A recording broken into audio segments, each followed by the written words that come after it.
We are Kianda and Elonda, two sisters originally from Camden, New Jersey. Join us while experiencing this RV lifestyle.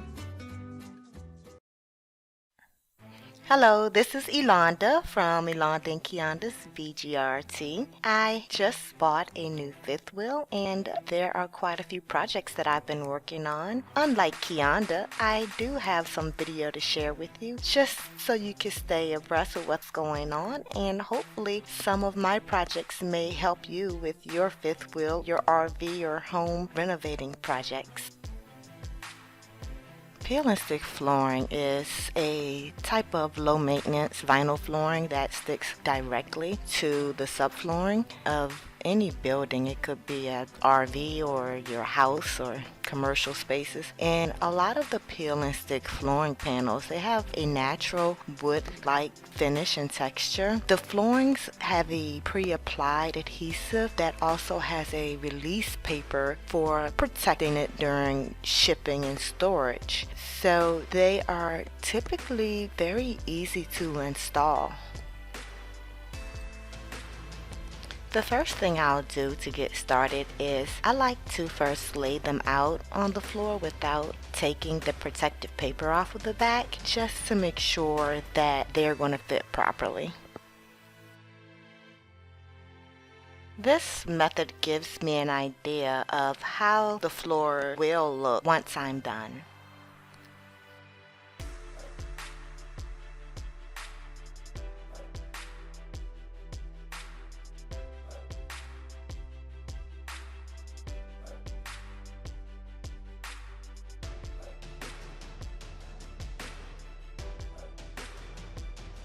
If you do not plan to stagger your tiles, measure the total width of the tile space, then divide that by the width of the actual tile. For my space, the total width is 90 inches, and the total width of the tiles were 36 inches. 90-inch space divided by 36-inch tiles equals about 2.5. This meant that I needed 2.5 tiles to span the width of the floor. If I started the floor with a full tile on one side, I would end up with about a 0.10 piece of tile on the other end, which is about 3.6 for the 36 inches wide tile. So instead of just starting on the one side with a full tile, I will take the extra 0.10 and add it to one tile. Then split this in half. Now this will be the measurement for the first tile. If I were planning on not staggering, it would be 1 plus 0.10 times 36, which would equal 39.6. I would divide that by 2, and that would give me 19.8. Now I know that if I cut my first tile to 19.8 wide, the last tile will be larger instead of one very small tile, as you can see here. Now on the other hand, if you plan to stagger your vinyl tiles, then you need to figure it out for each of the staggers to find the best starting point to leave you with the least number of tiny tiles. I wanted to lay my 6 by 36 inch tiles in a 1/3 stagger.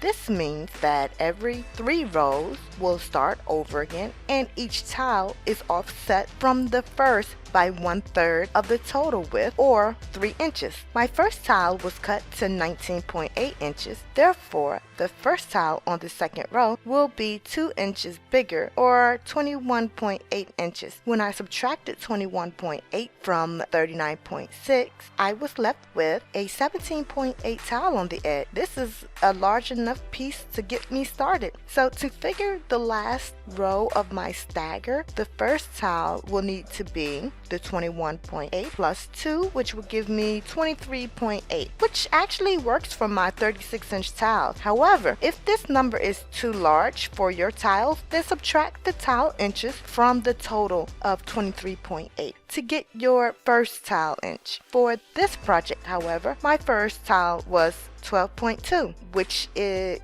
comes from 23.8 minus 36. This is also a good size so that my stagger pattern will definitely work. If the other staggers were too small, I could adjust them left or right an inch or two just to make sure all my edges of the tiles are no smaller than 3 to 4 inches. If necessary, do the same thing for the length of the floor, but this one is easier because there is no staggering pattern. For example, if the total length of your space is about 170, then divide that by the length of the tile, 36 inches, for a total of 4.72 tiles. This means the last tile will be 1.7 of the total 36-inch tile, which would be a large enough tile to get your room started on one end with a full tile. If the leftover tile is less than 5 inches, then split the difference just like I did in the width example above. Next, you can see where I've removed the protective sheet from underneath the tile. I'm now putting it in place for its permanent home.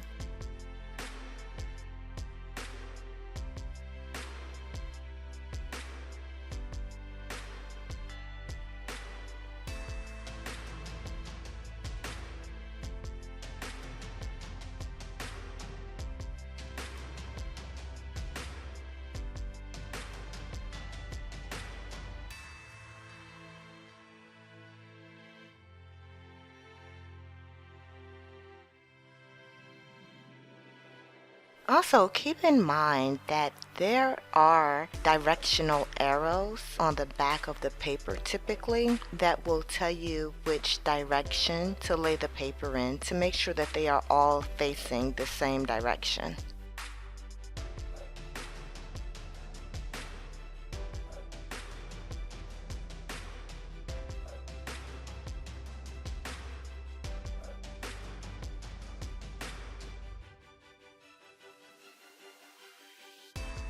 For this type of peel and stick tile flooring, you may be concerned about the lines where the tiles butt up against each other. This is where moisture can sometimes seep into the flooring under the tiles, or where dirt or grime can accumulate, making it hard to keep the floors clean. Many tile manufacturers often suggest sealing the seams. Even if the manufacturer of your tile does not, it's something you should consider to avoid possible water damage. I'm not sealing the seams for my project, however, I am making sure that they are very nice and tight one against the other.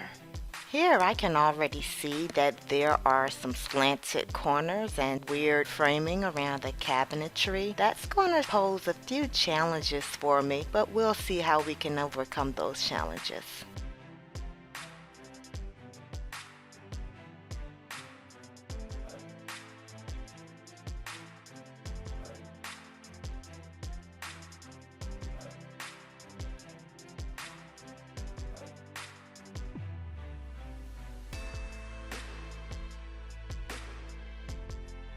This is the pattern that I chose to go with. You have the freedom to go with any pattern that you'd like. I just like to keep the grains and the colors all in sync with one another, but you can choose to lay your patterns any way that suits you.